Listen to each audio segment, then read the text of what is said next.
قتل کے علاوہ اور بھی بہت گناہ ہیں جس میں سے آپ بچے. ان تجتنبوا کبائر ما تنہون عنہ، اگر تم بچنے لگے ان کبائر سے جس سے تم کو منع کیا گیا، نکفر عنکم سیئاتکم، ہٹا دیں گے تم سے تمہارے گناہ، وندخلکم مدخلا کریما، اور داخل کر دیں گے تم کو عزت کی جگہوں میں.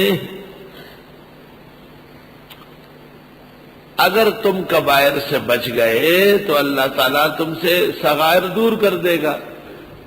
تو کبیرہ اور صغیرہ کی تعریف کیا ہے؟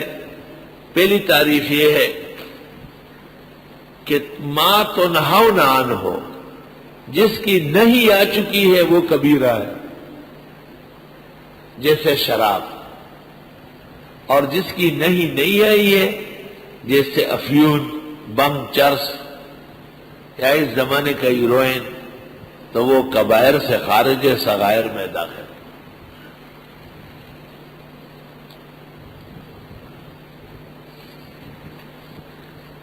زنا کی نہیں آئی ہے وہ کبیرہ ہے، لیکن تفخیص، تبتیب اس کو بغیر تشریح کے چھوڑیں گے. اگر آپ نہیں سمجھے تو یہ بھی آپ کی مبارکبادی ہے. ہر چیز کی تشریح مضر ہے، یاد رکھیں. بھائی زنا پر تو حد وارد ہے، زانی غیر شادی شدہ کو کوڑے لگتے ہیں، اور زانی شادی شدہ سنسار ہوگا، لیکن کسی کو ہاتھ لگایا، کسی کو شہوت سے بوسہ لیا، ویسے چھیڑا، تو یہ اس حد کے قابل نہیں ہے.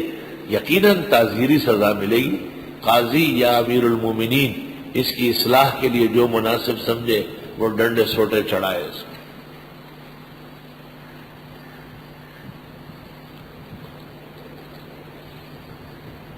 دوسری تعریف یہ ہے کہ جن گناہوں پر سزا وارد ہے وہ کبائر ہے، اور جن کی سزا وارد نہیں ہے وہ صغائر.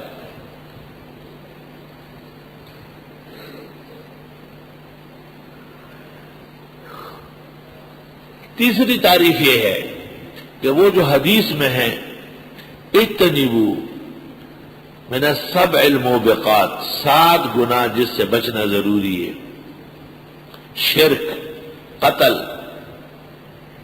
اکل الربا، سود خوری، حقوق الوالدین، ماں باپ کی نافرمانی، مدمن الخمر، شراب کا عادی ہونا، شہادت الزور، جھوٹی گواہی دینا، اور ایسا گناہ جس کا گناہ ہونا سب کو معلوم ہو، یہ کبائر ہے. باقی ہے سب صغائر. امام راضی وغیرہ نے کہا ہے کہ ہر گناہ مافوق کے اعتبار سے صغیرہ ہے اور ماتحت کے اعتبار سے کبیرہ ہے، نسبت اضافی ہے.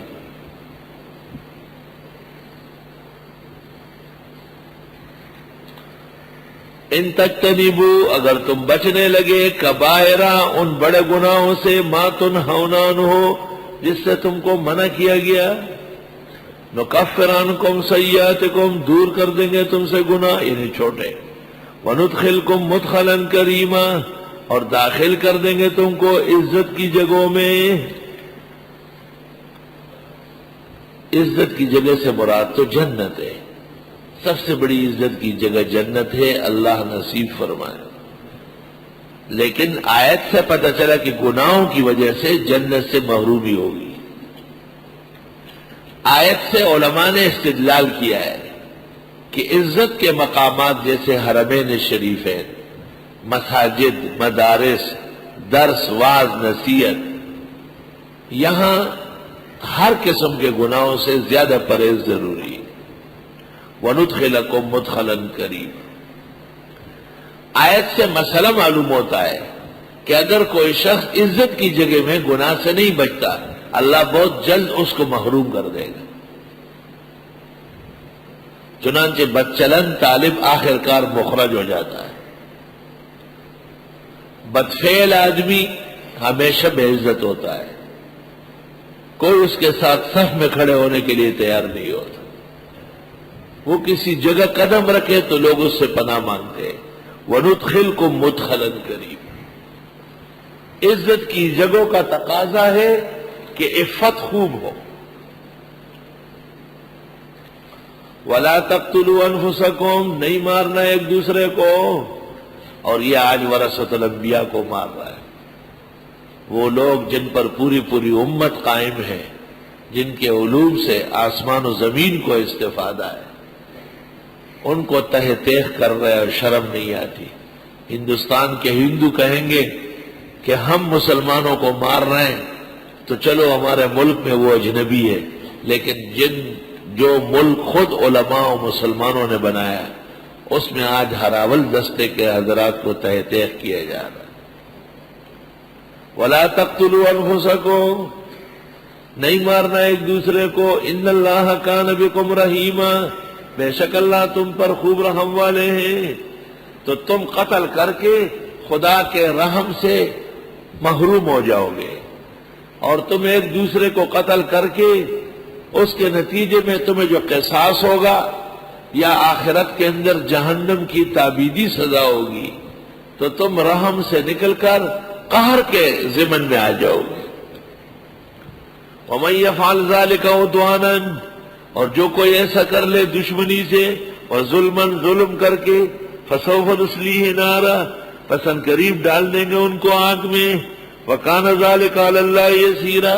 اور یہ اللہ کے لیے آسان ہے. وَلَا تَتَمَنَّوْا مَا فَضَّلَ اللَّهُ بِهِ بَعْضَكُمْ عَلَى بَعْضٍ. اور خواہش نہ کرنا وہ جو برتری دی ہے اللہ نے بعض کو بعض پر. اللہ تعالیٰ نے بعض کو بعض پر برتری دی ہے. کسی کو حاکم بنایا، کسی کو مزدور بنایا، کسی کو استاذ بنایا، کسی کو شاگرد بنایا.